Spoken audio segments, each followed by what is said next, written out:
जय हिंद दोस्तों इस वीडियो में पढ़ेंगे जीके जीएस के 80 इंपॉर्टेंट क्वेश्चन।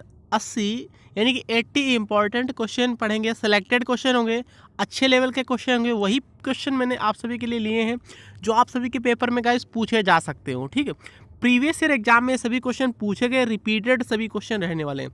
ठीक है, बहुत बार पूछे गए गाइस। चैनल पे नए हैं तो चैनल को सब्सक्राइब कर लीजिएगा। नीचे सब्सक्राइब का बटन दे रखा है, राइट साइड बेल आइकन है, उस पर ऑल पर क्लिक कर लीजिए। जब तक आप सभी का एग्जाम नहीं हो जाता है तब तक ऑल पर क्लिक कर लीजिएगा, जिससे कि कोई भी क्लास आप सभी को मिस ना हो। ठीक, आप सभी की कोई भी क्लास मिस ना हो। लगातार जितनी भी क्लासेस आ रही सभी क्लासेस इंपॉर्टेंट हैं। और इसकी फ्री पीडीएफ फाइल टेलीग्राम पर मिलेगी। टेलीग्राम पर सर्च करना दस्तक अकेडमी। जो नए बच्चे बता दे रहा हूँ, आगे 10 बनाइएगा, 10। ठीक है, 10 इस टाइप से रेड कलर का लोगो मिलेगा टेलीग्राम पर, उसको सर्च कर लीजिए और वहाँ पर पीडीएफ मिलेगी। आगे 10 बनाएगा 10 तक, ऐसे 10 तक अकेडमी। नए बच्चों के लिए बता रहा हूँ, वैसे डेली बताता हूँ। ठीक है, हर वीडियो में 10 तक अकेडमी सर्च करिएगा, पीडीएफ वहाँ पर फ्री में मिलती रहेगी। 3500 प्लस लड़के जुड़े, आप भी वहाँ पर जुड़ सकते हो। चलिए स्टार्ट करते हैं। पहला क्वेश्चन देखिए क्या बना। वीडियो को स्टडी ग्रुप में शेयर प्लीज़ आप लोग जरूर करिएगा। मेरी मेहनत अच्छी लगे तो प्लीज़ शेयर जरूर करें, क्योंकि बहुत ज़्यादा समय लगता है, बहुत ज़्यादा मेहनत लगती है। यूट्यूब पे बहुत ही कम, मुझे लग रहा है बहुत ही कम ऐसे यूट्यूबर है जो पढ़ा रहे हैं आप सभी को। ठीक, लगातार कंसिस्टेंसी के साथ और लगातार सभी सब्जेक्ट। तो जीके तो सभी पढ़ा देते हैं, जीके, हिंदी, मैथ, रीजनिंग भी पढ़ानी आनी चाहिए। ठीक है गाइस, तो मेरे प्लेलिस्ट में जाकर रिवीजन करते रहो। जो होशियार बच्चे, टैलेंटेड बच्चे, जिनका सिलेक्शन होने के बहुत ज़्यादा चांसेस बन रहे हैं, तो क्या हो रहा है, वो प्लेलिस्ट से बहुत ज़्यादा रिवीजन कर रहे हैं। मुझे आज से पता चला, क्योंकि मेरे इस चैनल पर व्यूज अभी तक 4 लाख थे, अब इस समय 6 लाख हो गए। ठीक है, 4-6.5 लाख व्यूज थे महीने का, अब यहाँ पर 6 लाख व्यूज दिखा दूंगा आप सभी को। ठीक है दोस्तों, तो यहाँ पर व्यूज बहुत ज़्यादा बढ़ रहे हैं। प्लेलिस्ट से बच्चे रिवीजन कर रहे हैं, आप भी प्लेलिस्ट रिवीजन फटाफट करते रहिए। पेपर से पहले रिवीजन कर लीजिएगा। चलिए स्टार्ट करते हैं, ज़्यादा बकवास ना करते हुए। चलिए देखिए यहाँ पर पहला क्वेश्चन क्या है। पहला क्वेश्चन इंपॉर्टेंट है। फर्स्ट क्वेश्चन ध्यान से देखो। भारत में हरित क्रांति की शुरुआत कब हुई थी? भारत में हरित क्रांति की शुरुआत कब हुई थी? तो 1966-67, 1983-84, 1970-71। करेक्ट है इसका ऑप्शन नंबर ए वाला। 1966-67 में हुई थी भारत में हरित क्रांति। याद रखिए, हरित क्रांति की शुरुआत किसने की थी भारत में? डॉक्टर एस स्वामीनाथन ने की थी। किसने की थी? स्वामीनाथन ने की थी, याद रखिए। अगला क्वेश्चन देखते हैं, सेकेंड क्वेश्चन। विश्व का सर्वाधिक सिंचित क्षेत्र किस देश में? विश्व का सर्वाधिक सिंचित क्षेत्र किस देश में पूछा जा रहा है? चीन, Japan, Sri Lanka, Zimbabwe. Second question का ए करेक्ट है, चीन देश है, याद रखिए। विश्व का सर्वाधिक सिंचित क्षेत्र किस देश में? चीन में है। तीसरा क्वेश्चन देखिएगा क्या बनना है। भारत का बोस्टन के रूप में किस शहर को जाना जाता है? भारत का बोस्टन किसे कहते हैं? किस शहर को जाना जाता है? अहमदाबाद को जानते हैं, याद रखिए। किसे? अहमदाबाद को। ठीक है, ज़्यादा टाइम वेस्ट नहीं करेंगे, फटाफट क्वेश्चन करेंगे। कम समय में ज़्यादा क्वेश्चन करने का टारगेट रखेंगे। तो 80 क्वेश्चन बहुत ज़्यादा क्वेश्चन है, मैंने ज़्यादा क्वेश्चन ले रहा हूँ वैसे। ठीक है, और 80 क्वेश्चन को 35 मिनट में लगभग करने की कोशिश करूँगा। ट्राई करूँगी कि 35 मिनट में, 30 या 35 मिनट में सभी क्वेश्चन कंप्लीट हो जाए आप सभी के। चलिए देखिए अगला क्वेश्चन क्या बना है। देखिए, भारत में सर्वाधिक कच्ची सड़कों वाला राज्य कौन है? भारत में सर्वाधिक कच्ची सड़कों वाला राज्य पूछा जा रहा है, कौन है? महाराष्ट्र, उत्तर प्रदेश, उड़ीसा, पंजाब। फोर्थ क्वेश्चन का करेक्ट है इसका ऑप्शन नंबर सी वाला, उड़ीसा है, याद रखिए वो है। ठीक है, कौन है? उड़ीसा शहर है, याद, सॉरी, उड़ीसा राज्य है, याद रखिए। भारत में सर्वाधिक कच्ची सड़कों वाला राज्य कौन है? उड़ीसा। अगला क्वेश्चन देखिए क्या बना है। भारतीय रेल का राष्ट्रीयकरण किस वर्ष हुआ? भारतीय रेल का राष्ट्रीयकरण किस वर्ष हुआ था पूछा जा रहा है, बताओ फटाफट। 1935, 1925, 1905, 1950। फाइव्थ क्वेश्चन का डी करेक्ट है, 1950 में हुआ था। भारतीय रेल का राष्ट्रीयकरण कब हुआ था? 1950 में। ऑप्शन नंबर इसका डी वाला करेक्ट है, याद रखना है। सिक्स क्वेश्चन देखिए। काकडापारा परियोजना किस नदी पर स्थित है? काकडापारा परियोजना किस नदी पर स्थित है पूछा जा रहा है। गंडक नदी, ताप्ती नदी, चंबल नदी, व्यास नदी। सिक्स क्वेश्चन का करेक्ट है ऑप्शन नंबर बी वाला, ताप्ती नदी पर स्थित है काकडापारा परियोजना। किस नदी पर है? ताप्ती नदी पर है। फिलहाल बी करेक्ट है, याद रखिए। सेवन क्वेश्चन क्या बना है। जबलपुर किस नदी के किनारे बसा है? जबलपुर किस नदी के किनारे बसा है पूछा जा रहा है। चंबल नदी पर है, नर्मदा नदी पर है, मूसी नदी पर है, गोमती नदी पर है। सेवेंथ क्वेश्चन का बी करेक्ट है, नर्मदा नदी पर है, याद रखिए। ठीक है, जबलपुर किस नदी के किनारे बसा है? नर्मदा नदी के किनारे बसा है, बी करेक्ट है, याद रखना है। अगला क्वेश्चन देखिए।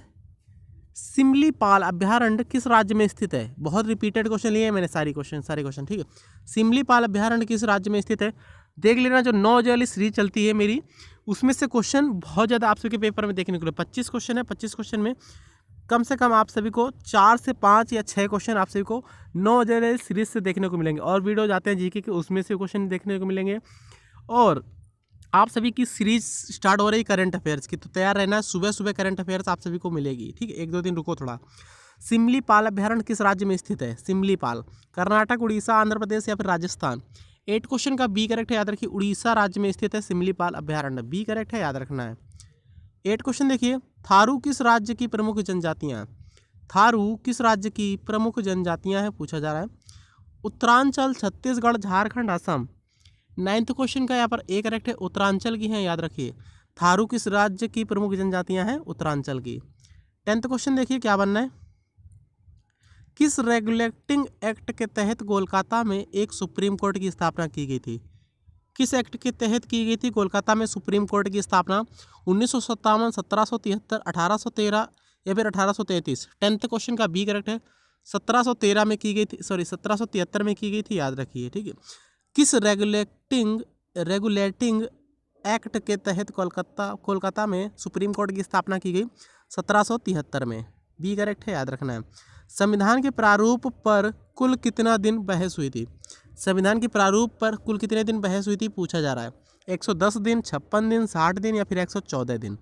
तो 11th क्वेश्चन का करेक्ट है इसका ऑप्शन नंबर डी वाला, 114 दिन यहाँ पर बहस हुई थी कुल, याद रखिए, ठीक। कितने दिन? 114 दिन। चलिए देखिए अगला क्वेश्चन, राज्य पुनर्गठन आयोग के अध्यक्ष कौन थे? राज्य पुनर्गठन आयोग के अध्यक्ष कौन थे? फजल अली, लियाकत अली, रहमत चौधरी, कोई नहीं। 12 क्वेश्चन का ए करेक्ट है, फजल अली से, याद रखिए। नेक्स्ट क्वेश्चन देखिए, 13 क्वेश्चन क्या बना है, भोपाल गैस दुर्घटना कब हुई थी? भोपाल गैस दुर्घटना कब हुई थी? तो करेक्ट आंसर डायरेक्टली बता रहा हूँ, 13 क्वेश्चन का बी करेक्ट है, 3 दिसंबर 1984 में हुई थी, याद रखिए। 3 दिसंबर 1984 में भोपाल गैस दुर्घटना हुई थी, याद रखिए। श्वेत रक्त कण यानी WBC, वाइट ब्लड सेल, ठीक है, का जीवन काल कितना होता है? तो इसका राइट आंसर किसके साथ जा रहा है? 2 से 8 दिन, 3 से 5 दिन, 2 से 4 दिन या फिर कोई नहीं? 14 क्वेश्चन का करेक्ट है सी वाला। तो वाइट ब्लड सेल यानी कि श्वेत रक्त कणिकाओं का, यहाँ पर श्वेत रक्त कण या फिर श्वेत रक्त कणिकाओं का जीवन काल होता है 2 से 4 दिन। और रेड ब्लड सेल यानी RBC भी होता है, उसका जीवन काल कितना होता है? 120/80 होता है, ठीक है, याद रखना है।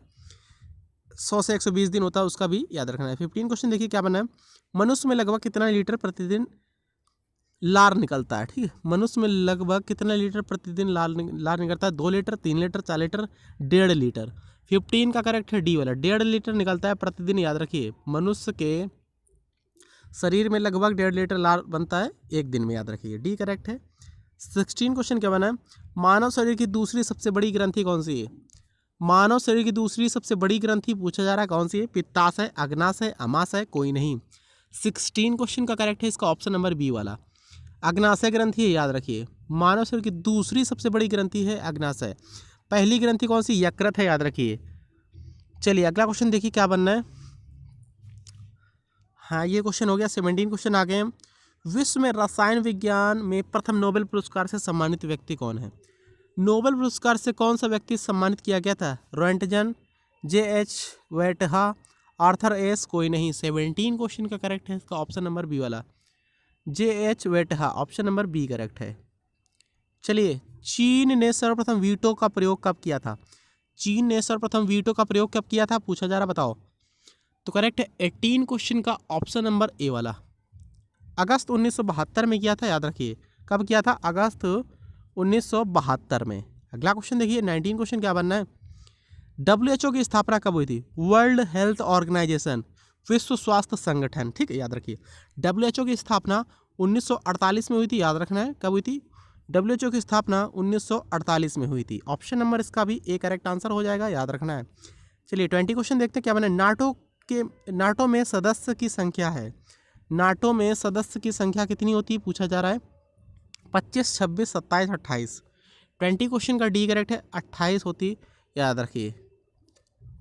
चलिए 21 क्वेश्चन देखिए, गुटनिरपेक्ष आंदोलन का पहला शिखर सम्मेलन कब हुआ था? गुटनिरपेक्ष यानी नाम, गुटनिरपेक्ष आंदोलन का पहला शिखर सम्मेलन कब हुआ था? 1963, 62, 61, कोई नहीं। 21 क्वेश्चन का सी करेक्ट है, 1961 में हुआ था पहला आंदोलन, मतलब कि गुटनिरपेक्ष आंदोलन का पहला शिखर सम्मेलन हुआ था 1961 में। सी करेक्ट है, याद रखिए। ज्योति तीव्रता का मात्रक क्या होता है? मात्रक पूछ लिया जाएगा पेपर में, हो सकता है आप सभी से पूछा जाए, ठीक है। ज्योति तीव्रता का मात्रक क्या होता है? पेपर में देख लेना कौन कौन से क्वेश्चन आएंगे, किस टाइप के क्वेश्चन आएंगे, सभी क्वेश्चन ध्यान से पढ़ते रहना है, ठीक है। ज्योति तीव्रता का मात्रक क्या है? 22 क्वेश्चन का डी करेक्ट है, कैंडला है, याद रखिए। ज्योति तीव्रता का मात्रक कैंडला होता है, ठीक है। चलिए अगला क्वेश्चन देखते हैं। मोटरसाइकिल का आविष्कार किसने किया था? फिलहाल ये क्वेश्चन नहीं आएगा पेपर में, फिर भी आप लोग देख लो एक बार, मोटरसाइकिल का आविष्कार किसने किया था? 23 क्वेश्चन का बी करेक्ट है, जी डेमलर ने किया था मोटरसाइकिल का आविष्कार। जी डेमलर, मोटरसाइकिल जी डेमलर का आविष्कार, मोटरसाइकिल का आविष्कार जी डेमलर ने किया। देखिए अल्कोहल कितना डिग्री पर जमता है, ये क्वेश्चन आ सकता है आपके पेपर में। अल्कोहल जो होता है कितना डिग्री पर जमता है, कितना डिग्री सेंटीग्रेड पर जमता है? 24 का बी करेक्ट है, माइनस का 115 डिग्री सेंटीग्रेड, माइनस का 115 डिग्री सेंटीग्रेड पर अल्कोहल जमता है, बी करेक्ट है। कान पर ध्वनि का प्रभाव कितने समय तक रहता है? जो ध्वनि का प्रभाव रहता है कान पर कितने समय तक के लिए रहता है, पूछा जा रहा है। 25 क्वेश्चन का करेक्ट है इसका ऑप्शन नंबर ए, 1/10 सेकेंड तक रहता है, ठीक है। 1/10 सेकेंड का मतलब जानते हो ना, 1/10 सेकेंड का मतलब होता है दशमलव, यहाँ दशमलव लगाया 0, बढ़ गया 10 सेकेंड, 0.1 सेकेंड तक रहता है, याद रखना। अगला चलिए देखिए क्या क्वेश्चन 26 क्वेश्चन देखिए। गेट GATT के का स्थान WTA ने कब लिया था? GATT का स्थान WTO ने कब लिया था? 1995 में, 1996 में, 1992 में, 1994 में। 26 का करेक्ट है ए, 1995 में लिया था गेट का स्थान WTO ने, ए करेक्ट है।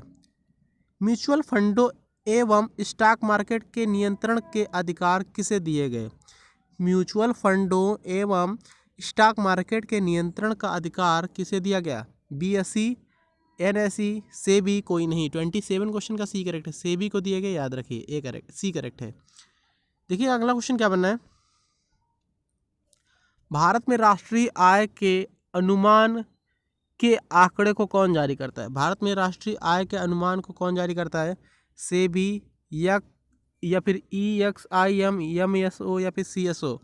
28 का डी करेक्ट है, CSO जारी करता है, याद रखिए। CSO संस्था याद रखिए, यही जारी करता है। अगला क्वेश्चन देखिए, किस संविधान संशोधन द्वारा राज्य लोक सेवा आयोग के सदस्यों की सेवा मुक्ति की आयु 60 वर्ष से बढ़ाकर 62 वर्ष कर दी गई? कौन सा संविधान संशोधन हुआ था? तो 29 क्वेश्चन का ए करेक्ट है, 41वां संविधान संशोधन 1976 वाला।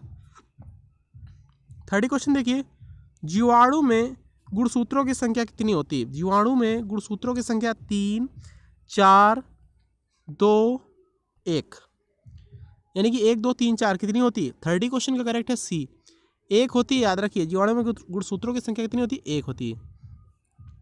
निम्न में से कौन सा तत्व 14 साल तक के बच्चों की वृद्धि के लिए सबसे अधिक जरूरी है? 14 साल तक के बच्चों की वृद्धि के लिए सबसे अधिक जरूरी कौन सा तत्व है? प्रोटीन, विटामिन, वसा या फिर दूध। 31 क्वेश्चन का करेक्ट है ए वाला, प्रोटीन है, याद रखिए, ठीक है। कौन है? प्रोटीन। 32 क्वेश्चन देखिएगा, पाचन और श्वसन नलियाँ कहाँ क्रॉस होती हैं? ग्रसनी में, कंठ में, ग्रसिका में, श्वास नली में। 32 क्वेश्चन का करेक्ट है इसका ऑप्शन नंबर ए वाला, ग्रसनी में, याद रखना है। 33 क्वेश्चन क्या है? कृत्रिम गुर्दा किस सिद्धांत पर कार्य करता है? कृत्रिम गुर्दा जो होता है किस सिद्धांत पर वर्क करता है? विसरण, परासरण, अपोहन यानी डायलिसिस या फिर सक्रिय परिवहन। 33 का सी करेक्ट है, अपोहन पर कार्य करता है, याद रखिए, यानी डायलिसिस पर। देखिए राष्ट्रीय पादप अनुवांशिक संसाधन ब्यूरो कहाँ पर स्थित है? राष्ट्रीय पादप अनुवांशिक संसाधन ब्यूरो कहाँ पर स्थित है? बेंगलोर, जम्मू कश्मीर, जम्मू ही दिया है, ठीक है, जम्मू, नई दिल्ली या फिर शिलांग। 34 क्वेश्चन का करेक्ट है इसका ऑप्शन नंबर सी वाला, नई दिल्ली में स्थित है, याद रखिए। राष्ट्रीय पादप अनुवांशिक संसाधन ब्यूरो कहाँ स्थित है? नई दिल्ली में। 35 क्वेश्चन देखिए, क्या क्वेश्चन बनना, ध्यान से देखो। निम्न में से कौन से जानवर वैदिक सभ्यता द्वारा ज्ञात नहीं थे? वैदिक सभ्यता द्वारा कौन से जानवर ज्ञात नहीं थे? हाथी, चीता, शेर या फिर घोड़ा। 35 क्वेश्चन का बी करेक्ट है, चीता याद रखना है, ठीक। चीता ज्ञात नहीं था वैदिक सभ्यता में। सबसे पुरानी भारतीय दवा आयुर्वेदिक का उद्गम है, कौन है? सबसे पुरानी भारतीय दवा आयुर्वेदिक का उद्गम कौन है? यजुर्वेद या फिर ऋग्वेद, अथर्ववेद या फिर सामवेद। 36 क्वेश्चन का करेक्ट है इसका ऑप्शन नंबर बी वाला है, यजुर्वेद है, याद रखना है। अगला क्वेश्चन देखिए 37 क्वेश्चन क्या बना है? संगम साहित्य की भाषा कौन सी है? संगम साहित्य की भाषा कौन सी है? तमिल, प्राकृत, पाली या फिर संस्कृत। 37 क्वेश्चन का यहाँ पर ए करेक्ट है, तमिल है, याद रखना है, ठीक है। कौन है? ए करेक्ट है। 38 क्वेश्चन देखिए, कंडव राजवंश का संस्थापक कौन था? कंडव राजवंश का संस्थापक कौन सा? वासुदेव, वासुमित्र, सूर्यरमन, सुसेरमन या फिर विष्णु शर्मा। 38 का यहाँ पर ए करेक्ट है। कौन था? वासुदेव था, याद रखिए। कंडव राजवंश का संस्थापक वासुदेव। 39 क्वेश्चन देखिए क्या बनना है? किस चीनी राजा ने 220 ईसा पूर्व चीन की विशाल दीवार को बनवाया था? चीन की जो विशाल दीवार है ना, 220 ईसा पूर्व बनी थी, किस राजा ने बनवाए थे पूछा जा रहा है। चीन का ही राजा था। 39 का ए करेक्ट है, सी होंग टी ने बनवाया था, याद रखिए, सी होंग टी ने। 40 क्वेश्चन देखिए क्या बनना है? हर्षवर्धन की प्रारंभिक राजधानी कौन सी थी? हर्षवर्धन की प्रारंभिक राजधानी क्या थानेश्वर थी, प्रयाग थी, मथुरा थी, कन्नौज थी? तो 40 क्वेश्चन का ए होना चाहिए ना, यहाँ पर सॉरी बी होना चाहिए ना। हर्षवर्धन की प्रारंभिक राजधानी थानेश्वर थी, वैसे कन्नौज भी थी, वैसे यहाँ पर थानेश्वर है, याद रखिए, ठीक है। प्रारंभिक राजधानी पूछी जा रही तो थानेश्वर। 40 क्वेश्चन का ए करेक्ट है। 41 क्वेश्चन क्या है? बादामी के चालुक्यों का संस्थापक कौन था? बादामी के चालुक्यों का संस्थापक कौन था? 41 क्वेश्चन। 41 क्वेश्चन का बी करेक्ट है, जयसिंह प्रथम था, याद रखना है, ठीक। कौन था? जयसिंह प्रथम। 41 क्वेश्चन का फिलहाल बी राइट है। 42 क्वेश्चन देखिए, गुप्त संस्था अभिनव भारत के संस्थापक कौन थे? गुप्त संस्था अभिनव भारत के संस्थापक कौन थे? तो correct answer option number C वाला है, गणेश सावरकर, यानी कि गणेश वासुदेव, नहीं गणेश सावरकर, वीडी सावरकर था ना यार यहाँ पर, ठीक है। यहाँ पर कुछ एरर है, वीडी सावरकर। गुप्त संस्था अभिनव भारत, वीडी सावरकर ने स्थापना की थी ना इस संस्था की। सी करेक्ट आंसर है फिलहाल। सूर्य तथा पृथ्वी के बीच की न्यूनतम दूरी कब होती है? किस डेट को होती है? सूर्य तथा पृथ्वी के बीच की न्यूनतम दूरी कब होती है? 43 क्वेश्चन का डी करेक्ट है, 3 जनवरी को होती है, याद रखना, डी करेक्ट है। सूर्य से पृथ्वी तक की अधिकतम दूरी कब होती है? सूर्य से पृथ्वी तक की अभी न्यूनतम दूरी 3 जनवरी बताया गई, सबसे अधिकतम दूरी पूछ ली गई। 44 क्वेश्चन का एक करेक्ट है, 4 जुलाई, याद रखना है। अगला क्वेश्चन देखिए 45 क्वेश्चन, पृथ्वी के निकटतम सितारे से प्रकाश को पृथ्वी पर पहुंचने में कितना समय लगता है? फिर से क्वेश्चन रिपीट कर रहा हूँ, पृथ्वी के निकटतम सितारा जो होता है, प्रकाश को पृथ्वी तक पहुंचने में कितना समय लगता है? मतलब सिंपल सी बात है, यहाँ पर जो सितारे होते हैं ना, वो जो चमकते हैं, वो पृथ्वी तक पहुंचने में कितना समय लेते हैं पूछा जा रहा है। 45 क्वेश्चन का करेक्ट है बी वाला, 4.2 वर्ष, याद रखना है, बी करेक्ट है। 46 क्वेश्चन देखिए क्या बना है, क्षोभ मंडल की मोटाई ऊंचाई में किस ऋतु में वृद्धि होती है? मोटाई और ऊंचाई में कौन से टाइम पर वृद्धि होती है? 46 का करेक्ट है बी, ग्रीष्म ऋतु में, बी करेक्ट है, याद रखना है। फेरल का नियम किससे संबंधित है? फेरल का नियम किससे संबंधित है? 47 का सी करेक्ट है, पवनों की दिशा से संबंधित है, याद रखना है। देखिए सभी क्वेश्चन थोड़े स्पीड में इसलिए करा रहा हूँ क्योंकि कम समय, आप लोग एक बार वीडियो फिर से देख लीजिएगा। वीडियो को यहाँ पर स्लो स्पीड में देखिएगा, ज़्यादा वैसे मत करिएगा, स्लो स्पीड में देख लीजिएगा, याद रखना है, ठीक है। तो इसलिए स्पीड में करा रहा हूँ, टाइम आप सभी के पास बहुत कम है। चलिए अगला क्वेश्चन देखिए, गंगा सिंधु मैदान में कौन सी मिट्टी सबसे अधिक पाई जाती है? गंगा सिंधु मैदान में कौन सी मिट्टी सबसे अधिक पाई जाती है? 48 का सी करेक्ट है, जलोढ़ मिट्टी अधिक से पाई जाती है, याद रखना है। देखिए कपास का रेशा पौधे के किस भाग से प्राप्त होता है? कपास का जो रेशा होता है पौधे के किस भाग से प्राप्त होता है? 49 का डी करेक्ट है, फल से प्राप्त होता है, याद रखना, किससे? फल से प्राप्त होता है। 50 क्वेश्चन देखिए, प्रसिद्ध करीबा बांध किस नदी पर स्थित है? प्रसिद्ध गाइस करीबा बांध है किस नदी पर स्थित है? नील नदी, नाइजर नदी, जाम्बेजी नदी, अमेजन नदी। 50 का सी करेक्ट है, जाम्बेजी नदी पर स्थित है, याद रखना है, ठीक है। प्रसिद्ध करीबा बांध जाम्बेजी नदी पर है, सी करेक्ट है। कर्क रेखा किस राज्य से होकर गुजरती है? सिंपल सी बात है, बताओ फटाफट, 30 क्वेश्चन और बचे हैं। कर्क रेखा किस राज्य से होकर गुजरती है? करेक्ट आंसर क्या जा रहा है इसका? ए करेक्ट है, उड़ीसा राज्य से होकर गुजरती कर्क रेखा, ए करेक्ट है। 52 क्वेश्चन देखिएगा, कैबिनेट मिशन योजना के अंतर्गत स्थापित की गई संविधान सभा में कितने सदस्य थे? कैबिनेट मिशन योजना के अंतर्गत स्थापित की गई संविधान सभा में कितने सदस्य थे? तो 52 क्वेश्चन का करेक्ट है इसका क्या, ऑप्शन नंबर ए वाला, 389 सदस्य थे, कुल याद रखना है कितने, 389 सदस्य। देखिए संविधान के प्रारूप समिति में सभापति सहित कितने सदस्य थे? संविधान में प्रारूप समिति सहित, संविधान में प्रारूप समिति में सभापति सहित कितने कुल सदस्य थे? 7 थे। कितने थे? कुल 7 सदस्य थे। 53 का ए करेक्ट है। 54 क्वेश्चन क्या करेक्ट है इसका बताओ। पहली बार प्रस्तावना में संशोधन किस संशोधन द्वारा किया गया? पहली बार प्रस्तावना में संशोधन किस संशोधन के तहत किया गया? 42वां संविधान संशोधन के तहत सबसे पहले प्रस्तावना में संशोधन किया गया था। फिलहाल बी करेक्ट है, याद रखिए। 55 क्वेश्चन देखिए क्या बनना है। स्वतंत्रता के समय भारत में कितने प्रकार की राजनीतिक इकाइयाँ थीं? स्वतंत्रता के समय भारत में कितने प्रकार की राजनीतिक इकाइयाँ थीं? 2, 3, 4 या फिर केवल एक? 55 का ए करेक्ट है, कुल 2 थीं, याद रखिए।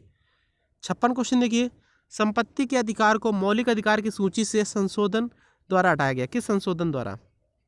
संपत्ति का जो अधिकार था उसको मौलिक अधिकार की सूची से हटाकर, मतलब कि संपत्ति के अधिकार को मौलिक अधिकार की सूची से किस संशोधन द्वारा हटाया गया? 42वां, 44वां, 52वां या फिर कोई नहीं? 56 का बी करेक्ट है, 44वां संविधान संशोधन के तहत हटाया गया, याद रखना है। बी करेक्ट है, याद रखिए। वित्तीय घाटे की नई परिभाषा किसने की थी? वित्तीय घाटे की नई परिभाषा किसने की थी? चलैया कमेटी ने, चक्रवर्ती कमेटी ने, रंगराजन कमेटी ने, फिर रेखा कमेटी ने? तो 57 का बी करेक्ट है, चक्रवर्ती कमेटी ने। बी करेक्ट है, याद रखिए। 58 क्वेश्चन क्या बना है।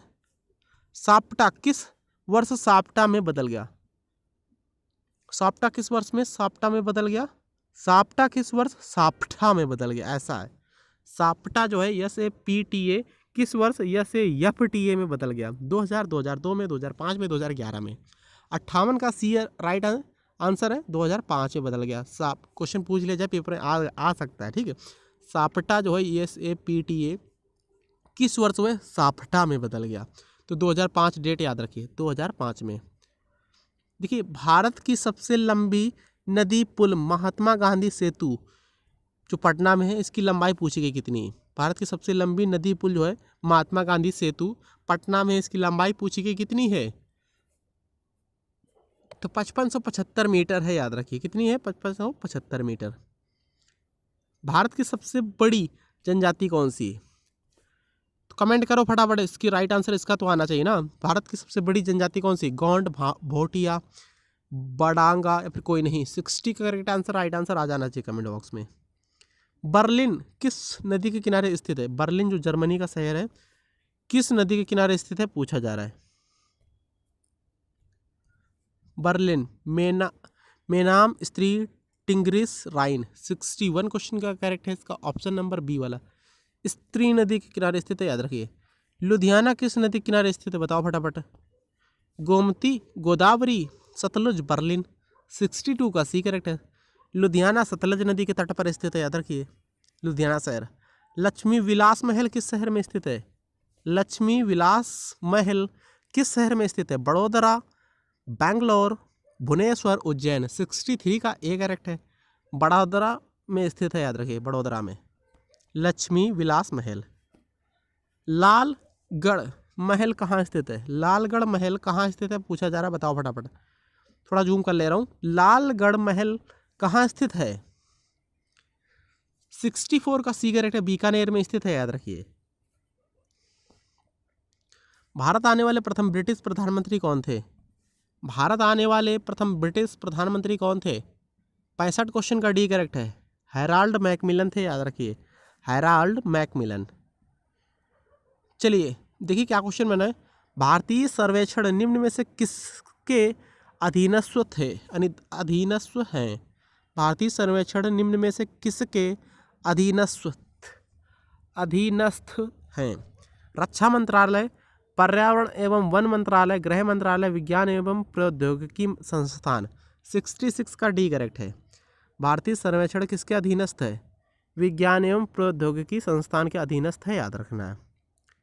देखिए क्या क्वेश्चन बनना है, भारतीय संविधान में नवीं अनुसूची किस संशोधन द्वारा परिवर्धित हुई? नवीं अनुसूची किस संशोधन द्वारा परिवर्धित हुई थी? 67 का ए करेक्ट है, प्रथम संविधान संशोधन के तहत, याद रखिए। रग्बी फुटबॉल के खेल में प्रत्येक पक्ष में कितने खिलाड़ी होते हैं? रग्बी फुटबॉल के खेल में प्रत्येक पक्ष में कितने खिलाड़ी होते हैं? 68 का बी करेक्ट है, कुल 15 खिलाड़ी होते हैं, याद रखिए। रग्बी फुटबॉल में 15 खिलाड़ी होते हैं एक पक्ष में, याद रखिए। संयुक्त राज्य अमेरिका का राष्ट्रीय खेल क्या है? बहुत बच्चों को राइट आंसर इसका पता होगा।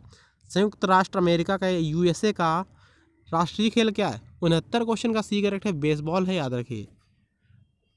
आइस हॉकी कनाडा का है, भारत का है यहाँ पर हॉकी। और बुल फाइटिंग कहाँ का बताओ? बुल फाइटिंग कहाँ का? स्पेन का कहाँ का बताओ, कमेंट करो।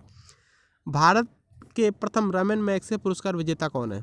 भारत के प्रथम रैमन मैग्सेसे पुरस्कार विजेता कौन है? आचार्य विनोबा भावे हैं, याद रखिए। कौन है? आचार्य विनोबा भावे। ये प्रथम रैमन मैग्सेसे पुरस्कार इन्होंने जीता था, याद रखिए।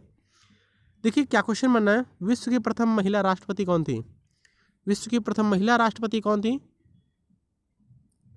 तो यहाँ पर करेक्ट आंसर जा रहा है मारिया स्टेला पैरो थी, ठीक, याद रखिए। एक करेक्ट आंसर जाए इसका। राष्ट्रपति पूछा जा रहा है, बहुत बच्चे यहाँ पर कमेंट करेंगे सर आप गलत पढ़ाते हो, ये वो 71 नंबर गलत है। देखते क्वेश्चन नहीं देखते हो आप लोग, इतने पागल हो जिसका कोई जवाब नहीं।